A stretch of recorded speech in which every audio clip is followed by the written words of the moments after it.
Thank you for joining the Fret Sisters for another episode of Fret Tea Talk. Sit back and enjoy.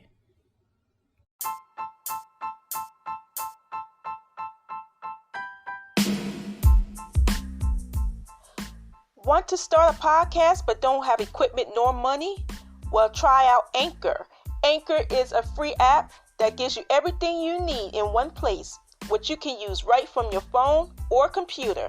They distribute your podcast for you so it can be heard everywhere, such as Spotify, Apple Podcasts, and so much more. Oh, and didn't I tell you that it is completely free? That is the magic word, free. So download the Anchor app or go to anchor.fm to get started.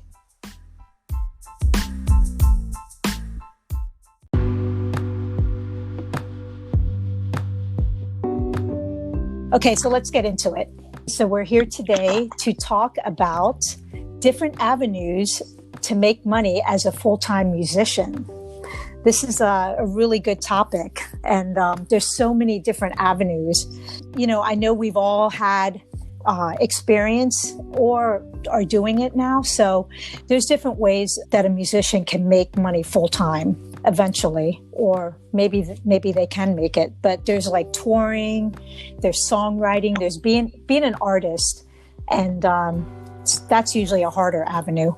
But there's session work, there's work on Broadway, there's residencies, playing on cruise ships, playing local gigs, and of course the big thing, playing churches, because you do make really good gigs, or getting with a corporate band, teaching, getting into a union. I mean, there's so many avenues. Right. Well, since Autumn Rose, you did say, Jenny, theater, television, corporate, being in a corporate outfit, songwriter, okay, royalty, and being your own artist, worship, meaning to be church or any type of place of worship, of course, touring, podcast, being a session player, going into just being a session player where you're just reading the music and you're called upon for movies or soundtracks or jingles or any commercial music.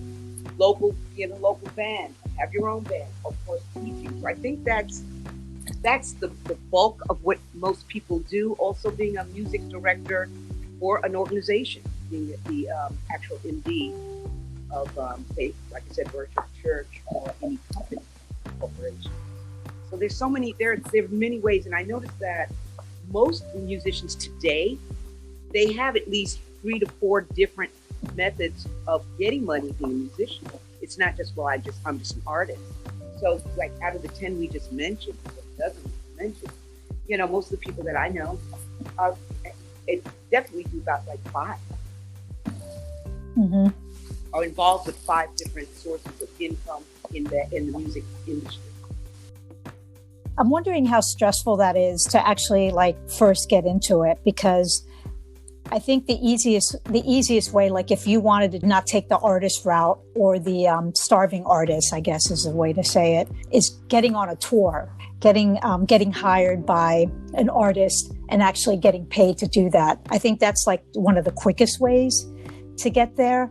And then it's easy because you're networking and getting on other major gigs, that you can take those other avenues that when you do get home, you're playing your local gigs, you're playing your church, you're teaching. Jenny, you mentioned the union. Do you think that's a way for budding musicians, to get in and get their, get different avenues of becoming a musician? Or how do you even get in the union? Do you all know? That I don't know. That what I don't know. Yeah. Musicians union, it's in your state, and your state, you sign up. I'm just going to use local 802 because I'm in South Carolina right now. They don't have a musicians union, unfortunately. You get into the theater, you get paid, but you don't have a union, meaning lawyer, healthcare, and so on. But for New York City, that's local 802. And every state has it. You have to submit an application, pay the fee, and pretty much nowadays that's it. Can they get you work? Yes, they can. Yeah. You go on a master list. Let's just use an example of you're in DC and I don't know your local union, and say Mary J. Blige comes to town and they're looking for Adele or any of the artists, and they're only bringing their core group, but they want to pick from the union musicians. Well, one, you have to be known, and or their music director will scout you out. Usually the music director scouts you out. You're right about that. Mm-hmm. Right, yeah, I know. The musical directors, and it's kind of like a cliquish thing. It's like a who you know, and or who knows you through social media or word of mouth. Yeah, I wonder what a union gig is. That's something. That's a big question. Well, I'll tell you what the most popular union gigs are Broadway, all right? Of the large venues in your town. But I'm just going to use New York City because that's where I'm from. Let's say you're playing Madison Square Garden with Lady Gaga, or you're playing the Tina Turner play on Broadway. You have to be in the union, and you have to be in the union to get your union pay, to make sure that you get paid, and their lawyers, healthcare, and so on. There are a few things that they cover, but in order to play Jimmy Fallon, to play not just be a guest for SNL or something like that, but to be in the SNL band, and you have to be in the union. You have to be in the musicians union and a couple others. To be on radio, you have to be in the union. So, yep. Radio, you have to be in a union to make sure you get your money. The union scale, I'm going to say the average for a one-time gig, depending on what it is, for a gig, it's about $400 average when you do a union gig. The Apollo, I played the Apollo 1 hour is a minimum of $400. 45 minutes, right? It's a minimum of that for one gig. That's union scale for New York. They are higher depending on the outfit you're playing. So it's a good idea if you are planning to play theater, television, the large venues. However, it costs. It can be a couple $100 a year. So, you can afford it. I mean, that's a good trade-off. Well, yeah. It's also a write-off as well. I just looked up what are musician unions. Playing at Madison Square Garden with Lady Gaga, I'm just taking my experience, and maybe because this was back in the 90s, but I played big stadiums too, but I never had to be in the union. I played Arsenio Hall show, but all I had to do was pay a SAG fee. Right. And that was it, from my pay, because I got paid the regular, I guess what they would call union scale to be performing on that show. Right. So all I had to do was pay SAG. I didn't have to join a union. Well, I should rephrase that. You don't have to as a guest spot for that one time, but you will get union pay. And usually if the corporation you're working with is a union corporation and they hire you, you get paid through that company, that's fine. But if you're if you're, say you're on the Colbert Show, if you're the musician for him. If you're a musician for him, okay, that makes sense. Or Seth Meyers. Yeah. Yeah, if you're Fallon, I'm just using those because those are the shows I know. Yeah. And if you're going to be a regular, not just a guest artist. Gotcha. Yeah, if you're going to be a regular, you have to get paid. You have to get paid, and because you have to also, the IRS wants to know what you're making as a musician. So, being in the union, you have to pay your union dues, tax deductible, witness protection. Also, you go on a list so that artists will look through. Jenny Jam, she's in the DMV. I need her playing with Childish Gambino. And they can select you, but they will also already know about the person. That's the other part of it. Music directors or the companies, they've been looking at social media or at word of mouth, and they will select it. And then they'll say, "Oh, she's in the union. Okay, good." And then they go. Mm-hmm. There's I want to put this article in the show notes because I'm just looking at it while you were talking about it. So the U.S. has their unions called the AFM, the American Federation of Musicians. The U.K. has one, and Canada has one that are named differently. But it says why you should join the union as a musician. One, if you're a musician in a symphony, if you have to get a visa to work in another country, you need to be a member to get paid for a gig. Oh yeah, it says TV, movie, radio. Sometimes you're required to be a union member. Benefits, pension, royalty collection, and insurance. And then it says where the union falls short. And I'm not going to get into the article, but I definitely think this is something for us to read. And the next thing I was going to mention was when people say, yeah, I want to become a full-time musician and I don't want to work, which is great. The one thing about being a full-time musician is insurance, health insurance. the full-time musicians I know of, I always wonder, do they have health insurance? Most of them are ending up dying. I don't think they do, because every other day there's a Kickstarter for if someone gets sick or they unfortunately pass. It's like all this time they've been playing and gigging and touring, and we like fall out over them because they're so great. When it comes down to it, they have no backup plan.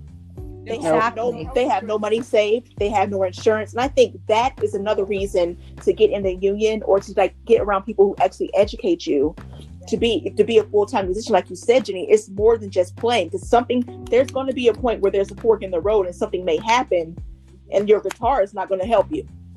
Exactly. That's why you join the union, and or listen, everybody needs health insurance. You don't have to just get sick. You can have an accident. Yeah. And then that's it. That's your career. If you get in a motorcycle accident or a bad car accident, you're done. So you need to have that. And that's another topic that we need to talk about: how to protect yourself financially and with health insurance, investments and stuff like that. Because anything happens, you can get sick tomorrow. Indeed. Yeah. Yeah, and insurance is so expensive. Some people would be like, well, you can get health insurance through the union. It's like, but what kind of insurance is that?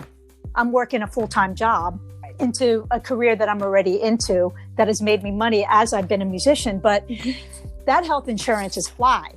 You know what I mean? Like I could do my 6-month dental cleanings. I go in for my yearly exams. I go in for my, yearly exams, to the OBGYN and all that stuff. I get all that. And that's a good question, Jenny. Because I work too, so I don't know, outside of having a full-time job, getting their insurance, how much is insurance for someone who's a full-time musician? How much is it to pay out of pocket? Does anyone know? Yeah, Shorn, do you know? Like, Shorn, what's your story on the?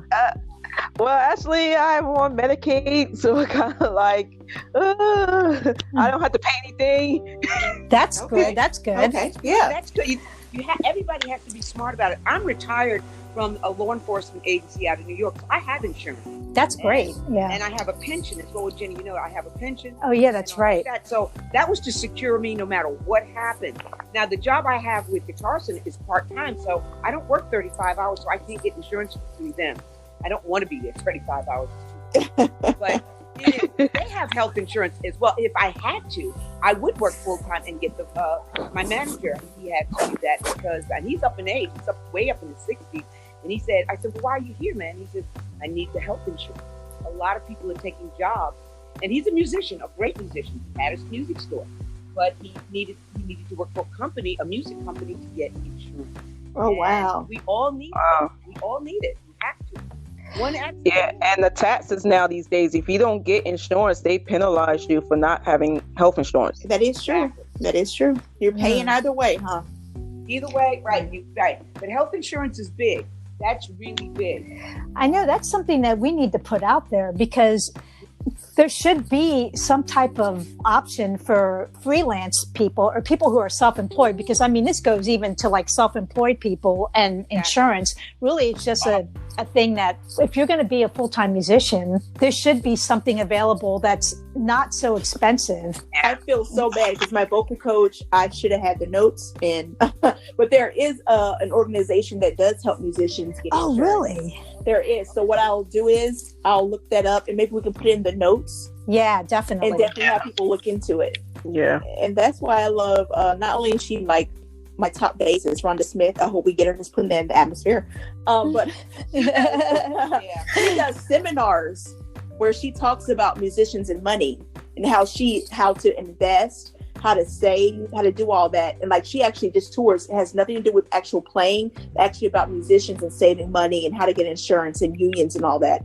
Because she said from 1 year, a musician, even a known musician, can make $10,000, and next year they can make $100,000. It's not reliable. So shoot, I want to go to that seminar. Yeah. Me too. Yeah. So she's good at investing money. Like, she's really good at that, and she's out there to help other people. So that's something we definitely maybe get her on and talk about that if we can. Sure. Yeah. Definitely. That is so important. I hope once we get enough information, maybe we can, collectively get the information to get that out there. It's a great topic. And I don't care if you're 17 to 80, 97, you need insurance. Yeah, because if you're even for like someone who's starting out and that's young, that doesn't really have a lot of debt, they can at least prepare for that. I landed a gig with so-and-so artist. Let me figure out how to invest my money in the right way. So as I age and as I get older, I have something, at least a little nest egg. Ladies, the world has changed drastically in the last 10 years from health insurance, music, we can go on about that, but a lot has changed definitely with health. And we all know you got to be healthy. You want to be a full-time musician, that still comes back to health. So take care of yourself. You can't be a full-time musician and tour if you're sick. Take care of yourself. That's so true. Just real quick on the health insurance thing. Most of the musicians that I know around here locally only go to the hospital when they're like super sick. So they go to the ER. And I'm like, why are you guys going to the ER? Like, thing that could have been avoided, if you were keeping healthy and going to the doctor yearly or something, but I'm like, I can't live like that, or living in like with back pain or anything. I'm like, I can't live like that. But so if y'all musicians, if y'all can take y'all instruments to a tech to get set up new strings and new parts and hardware, you can at least go to the doctor and get your stuff checked out. Otherwise, it will get worse. I mean, some of these people have their instruments insured, but not themselves. So that's right. That's right. That's a great point. It's priorities. Yeah. You have priorities. And I think everyone needs to know, especially if you're self-employed, it doesn't matter what you're doing. If you're a musician or something, right? You have to have the health insurance. I think it's required in the United States since the last administration that you have to have health insurance. Everyone. Yeah. So, this is definitely a good topic. I mean, it was mostly how to make money for full-time musicians. But I think the mindset that somebody might say, oh, I want to be a full-time musician, but then they don't think about everything else that's around it. That's really important, that if you decide to be a full-time musician, make sure that you are secure. Just cover all your bases. Cover all your bases. The eye. I mean, if you're like under 26, usually the best thing usually is that your parents can have you on their health insurance till you're 26. I think that's what the thing is. But I always think about that when somebody's like, oh yeah, I want to be a full-time musician. It's like, okay, well that's good, but think about the overall like lifetime of it. I think it's just like with anything else, but it definitely. I know so many musicians that have passed away young because they didn't have insurance. They won't go to the doctor unless it's imminent, and they die. They die young, and they that's because they're not going for routine checkups for cancer. So but it's like I said. I think just like one of our guests said last season, Gouda, some of this stuff is just preventative. Like you're during these session works, you're touring, you're in the orchestra, in your theater, and those things are late hours a lot of the time. You're in there late, and then you leave and you eat a bunch of crap. That piles up. I think if you generally do preventative stuff like eat better, get your daily exercise when you're not on that tour, like you have a day off, walk around and do something to help keep you, moving and eating better. That will help you last longer, not only as a person in life, but that you'll last longer as a musician. It goes hand in hand. Like, you're on a corporate gig, you may be out to 3 a.m. if you're doing that, an orchestra and theater, they do 8 a week, they do two a day on Sunday. So, you have to take care of your body. I mean, if it starts there, definitely be a local musician, whichever avenue you take. That's just my opinion. Yeah. Stop drinking sodas and just drink lots and lots of water. Coconut water is awesome, people. Yes. Oh, okay. Oh, yeah. Somebody said that, right? I mean, before, it was one of you two that mentioned coconut. It was me. Yeah. Okay. I don't like the taste of it. It was just ick. I didn't like it, but I needed it. I needed the salt in my body because it's very hot down. It's like 100 degrees down in South Carolina. I don't know when fall's coming, but I'm playing outside at these gigs and you dehydrate. And I almost fainted, and I had to get something quick. I needed some salt and sugar in my body. I was going to faint. I think this was really good. There's going to be a lot of links in the show notes where you can refer to some of the stuff we were talking about. But I think this was a good one. Yeah.